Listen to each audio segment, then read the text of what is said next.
ഏവർക്കും തിങ്ക് ടോണിക്കിൻ്റെ മറ്റൊരു വീഡിയോയിലേക്ക് സ്വാഗതം. ഇന്നത്തെ വീഡിയോയിൽ ഫസ്റ്റ് സ്റ്റാൻഡേർഡിലെ മലയാളത്തിൻ്റെ ഓണം എക്സാം ക്വസ്റ്റ്യൻ മോഡൽസ് ആണ് ഡിസ്കസ് ചെയ്യുന്നത്. ഇൻ്റഗ്രേഷൻ രണ്ടാമത്തെ ഡേ ആണ്. ആദ്യത്തെ ഇൻ്റഗ്രേഷൻ ഫസ്റ്റ് ഒരു വീഡിയോ ചെയ്തിട്ടുണ്ടായിരുന്നു. അത് കാണാത്തവരുണ്ടെങ്കിൽ ചെക്ക് ചെയ്ത് നോക്കുക. ഇതിപ്പോൾ ഇൻ്റഗ്രേഷൻ സെക്കൻഡ് ആണ്. രണ്ടാമത്തെ ഡേയിൽ ഉത്ഗ്രഥിതം സെക്കൻഡ് ഡേ ആണ്. രണ്ടാമത്തെ ദിവസത്തെ ക്വസ്റ്റ്യൻസ് ആണ് ഇൻക്ലൂഡ് ചെയ്തിരിക്കുന്നത്. അതുപോലെ ആദ്യമായിട്ടാണ് നിങ്ങൾ ഈ ചാനൽ കാണുന്നതെങ്കിൽ സബ്സ്ക്രൈബ് ചെയ്യുക, ലൈക്ക് ചെയ്യുക, ഷെയർ ചെയ്യുക. നമുക്ക് നോക്കാം ക്വസ്റ്റ്യൻ എന്താണെന്ന്. ഇതിൽ നമ്മൾ ആദ്യത്തേൽ മലയാളത്തിൻ്റെ പിന്നെ പരിസര പഠനത്തിൻ്റെയും ക്വസ്റ്റ്യൻസ് മിക്സ് ചെയ്താണ് ഉണ്ടായിരുന്നത്. അതുപോലെ തന്നെയാണ് ഇപ്പോഴത്തേതിൽ രണ്ടാമത്തെ ഡേയിലും അതുപോലെ മലയാളവും പിന്നെ പരിസര പഠനവും കൂടെ മിക്സ് ചെയ്തുള്ള ക്വസ്റ്റ്യൻസ് ആണ്. ആദ്യത്തെ പ്രവർത്തനങ്ങൾ ഇവിടെ ഫസ്റ്റ് കൊടുത്തിട്ടുണ്ട്. ഏതൊക്കെയാണ് പ്രവർത്തനങ്ങളെന്ന്: മിഴിയുടെ പൂന്തോട്ടം, മഴ വന്നു, വലിയ പൂക്കൾ, ചെറിയ പൂക്കൾ, പറന്ന് പറന്ന്, മഴക്കാഴ്ചകൾ. ഇത്രയും 5 പ്രവർത്തനങ്ങളാണ് ഉള്ളത്. അതിലാദ്യത്തേത് നോക്കാം. ഇതിലൊരു പിക്ചർ കൊടുത്തിരിക്കുന്നു. എന്തോന്നാണ്, ഇതിലെ എല്ലാ പ്രവർത്തനങ്ങളും ചെയ്യണമെന്ന് നിർദ്ദേശം ഉണ്ട്. ആകെ 5 പ്രവർത്തനങ്ങളേ ഉള്ളൂ. 5 നമ്മൾ ചെയ്യണം. ഇവിടെ ഒരു കൊടുത്തിട്ടുണ്ട്, മിഴിയുടെ പൂന്തോട്ടം. ഒരു പൂന്തോട്ടം കൊടുത്തിട്ടുണ്ട്. അതിന് കളർ കൊടുക്കാനാണ് പറഞ്ഞിരിക്കുന്നത്. പൂന്തോട്ടത്തിൽ എന്ന് പറയുമ്പോൾ പലതരത്തിലുള്ള പൂക്കളുണ്ടാവും. പിന്നെന്തോന്നാണ്, ചിത്രശലഭങ്ങളുണ്ടാവും, വണ്ടുണ്ടാവും, തേനീച്ച ഉണ്ടാവും, പലതരത്തിലുള്ള ചെടികളൊക്കെ ഉണ്ടാവും. അങ്ങനെ ഒരു പിക്ചറാണ് ഇവിടെയും കൊടുത്തിരിക്കുന്നത്. ഇത് നല്ല രീതിക്ക് കളർ ചെയ്ത് ഭംഗിയാക്കാനാണ് പറഞ്ഞിരിക്കുന്നത്. ഞാൻ കുറേയൊക്കെ ചെയ്തിട്ടുള്ളൂ, ബാക്കി നിങ്ങൾ ചെയ്യുക. അടുത്ത നോക്കാം, അതിലെന്താണ് അടുത്ത് പറഞ്ഞത്, എഴുതാം. അപ്പോൾ ഈ മിഴിയുടെ പൂന്തോട്ടത്തെക്കുറിച്ച് എഴുതാനാണ് പറഞ്ഞിരിക്കുന്നത്. ഇതാരുടെ പൂന്തോട്ടമാണ്? നമുക്ക് എന്തൊക്കെ എഴുതാം? ഇത് മിഴിയുടെ പൂന്തോട്ടമാണ്. ഇവിടെ പലതരം പൂക്കളുണ്ട്. ദൂരെ മലകളും കാണാം, ധാരാളം ചെടികളെ കാണാം, പുഴു, പൂമ്പാറ്റ, വണ്ട് എന്നിവയെ കാണാം. ഈ പൂന്തോട്ടം അത്ര മനോഹരമാണ്. അപ്പം നമുക്ക് നോക്കാം എന്തൊക്കെ ഉണ്ട്. പലതരത്തിലുള്ള പൂക്കളുണ്ട് അല്ലേ? അത് നമ്മൾ പലതരത്തിൽ കളർ ചെയ്യുമ്പോഴത്തേക്ക് പലതരത്തിലുള്ള പൂക്കളുണ്ട്, പലതരത്തിലുള്ള ചെടികളുണ്ട്, വണ്ടുണ്ട്, പിന്നെ പുഴു, അവിടെ ഒരു പുഴുവുണ്ട്, പിന്നെന്തോന്നാണ്, തേനീച്ചയുണ്ട്, പിന്നെ അങ്ങ് ദൂരെ മലകളെയൊക്കെ നമുക്ക് കാണാം, മേഘങ്ങൾ കാണാം. അങ്ങനെ മനോഹരമായ ഒരു പൂന്തോട്ടമാണ് ആരുടേത്? മിഴിയുടേത്. അപ്പം എന്തൊക്കെ പറയാം? ഇത് മിഴിയുടെ പൂന്തോട്ടമാണ്. ഇവിടെ പലതരം പൂക്കളുണ്ട്, ദൂരെ മലകൾ കാണാം, ധാരാളം ചെടികളെ കാണാം, പുഴു, പൂമ്പാറ്റ, വണ്ട് എന്നിവയെ കാണാം. ഈ പൂന്തോട്ടം വളരെ മനോഹരമാണ്.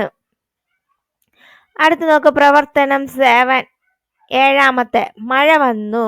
വരികൾ കൂട്ടിച്ചേർക്കാനാണ്. ഈ കളർ ചെയ്തിരിക്കുന്നതാണ് നമുക്ക് എഴുതാനുള്ളത്. ബാക്കിയുള്ളത് ഇതിൽ തന്നിട്ടുള്ളതാണ്. തന തന താന, തന തന താന, മഴ വന്നു, തന തന താന. ആദ്യം മഴയുടെ ഒരു പിക്ചർ ആണ്, അത് വെച്ചൊരു പാട്ടാണ്. തന തന താന, തന തന താന, മഴ വന്നു, തന തന തന താന. അടുത്ത് വീണ്ടും ഇവിടെ ഒരു ആടിന്റെ പടം കൊടുത്തിട്ടുണ്ട്. ആദ്യത്തെ 2 ലൈൻ മാത്രം തന്നിട്ടുണ്ട്. തന തന താന, തന തന താന. ആര് വന്നു എന്ന് എഴുതാം നമുക്ക്. ആട് നടന്നു, തന താന. അതേ രീതിക്ക് എഴുതാനാണ്. ഇവിടെ എക്സ്ട്രാ ചേർക്കുന്നത് ഒരാട് വന്നു എന്നുള്ളത് ചേർക്കുന്നുണ്ട്. ഇവിടുത്തെ ലാസ്റ്റ് ലൈന് ചേർക്കുന്നുണ്ട്, തന താന. അടുത്ത ഇതിൽ വേറെ ഒന്നും തന്നിട്ടില്ല. നമ്മളടുത്ത് വന്നു എന്ന് മാത്രം ഇവിടെ തന്നിട്ടുള്ളൂ. ബാക്കി നമ്മളടുത്ത് എഴുതാനാണ് പറഞ്ഞിരിക്കുന്നത്. പിന്നെ ആരൊക്കെയുണ്ട്? ഒരു ആമയുണ്ട്, പുഴുവുണ്ട്. നമുക്ക് ഇഷ്ടമുള്ളത് എഴുതാം.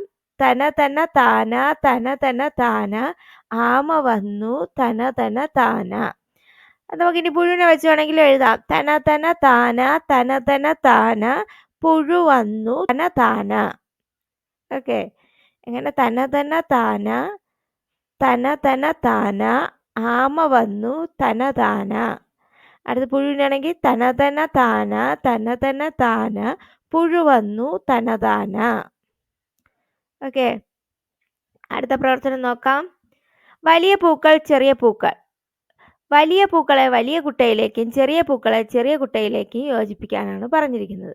നോക്ക് ഇതിൽ വലിയ പൂക്കളും ചെറിയ പൂക്കളും ഏതൊക്കെയാണ്? ഇവിടെ ഒരു മുല്ലയുണ്ട് ചെറുതായിട്ട്. പിന്നെ ആരുണ്ട്? തെച്ചിയുണ്ട്. ഇതൊക്കെ വെച്ച് നോക്കുമ്പോൾ ബാക്കിയുള്ളത് 4 പൂക്കളും വലിയ പൂക്കളിൽ വരും. അപ്പോൾ വലിയ പൂക്കളിൽ ഏതൊക്കെ വരുന്നുണ്ട്? ചെമ്പരത്തിയുണ്ട്, റോസയുണ്ട്, സൂര്യകാന്തിയുണ്ട്, താമരയുണ്ട്. ചെറിയ പൂക്കളിൽ ഏതൊക്കെയുണ്ട്? മുല്ലയുണ്ട്, പിന്നെ തെച്ചിയുണ്ട്. ഒക്കെ ചെറിയ പൂക്കൾ. അപ്പോൾ പലതരത്തിലുള്ള പൂക്കളുണ്ട്. നമുക്കറിയാവുന്ന പൂക്കൾ ഏതൊക്കെയുണ്ട്? ഇവിടെ ചെമ്പരത്തി, റോസ, മുല്ല, സൂര്യകാന്തി, തെച്ചി, താമര അങ്ങനെ കൊടുത്തിട്ടുണ്ട്. അപ്പോൾ അറിയാവുന്ന പൂക്കൾ എഴുതാനല്ല, വലിയ പൂക്കൾ ഈ തന്നിരിക്കുന്നതിൽ വലിയ പൂക്കളെയും ചെറിയ പൂക്കളെയും തിരിച്ചെഴുതാനാണ് പറഞ്ഞിരിക്കുന്നത്. ഓക്കെ, അടുത്ത് നോക്കോ. പറന്ന് പറന്ന് പറക്കുന്നവരെ കണ്ടെത്തി വട്ടത്തിലാക്കൂ. പറക്കുന്നവർക്ക് എന്തോന്ന് പേര് പറയും? നമ്മൾ പക്ഷികൾ എന്ന് പറയും. ഏതൊക്കെയാണ് പക്ഷികൾ? നിങ്ങൾക്കറിയാവുന്ന പക്ഷികൾ ഏതൊക്കെയാണ്? കാക്ക, തത്ത, മൈന, താറാവ്, കോഴി, പിന്നെ എന്തോന്നാണ്? കഴുകൻ, പരുന്ത്, മൈന, മയിൽ, ഇതൊക്കെ പക്ഷികളിൽ വരുന്നതാണ്. ഇവിടെ നമുക്ക് പക്ഷികളെയും മൃഗങ്ങളെയും കൊടുത്തിട്ടുണ്ട്. പക്ഷികളെ മാത്രം റൗണ്ട് ചെയ്യാനാണ് പറഞ്ഞിരിക്കുന്നത്, വട്ടത്തിലാക്കാനാണ് പറഞ്ഞിരിക്കുന്നത്. ആദ്യം എന്തോന്നാണ്? പരുന്ത്, അത് കഴിഞ്ഞ് കാക്ക, പിന്നെ മയിൽ, പിന്നെ തത്ത, പിന്നെ ഒരു കിളി. അങ്ങനെ ഇത്രയാണ് പക്ഷികളിൽ വരുന്നത്. അടുത്ത് നോക്കാം.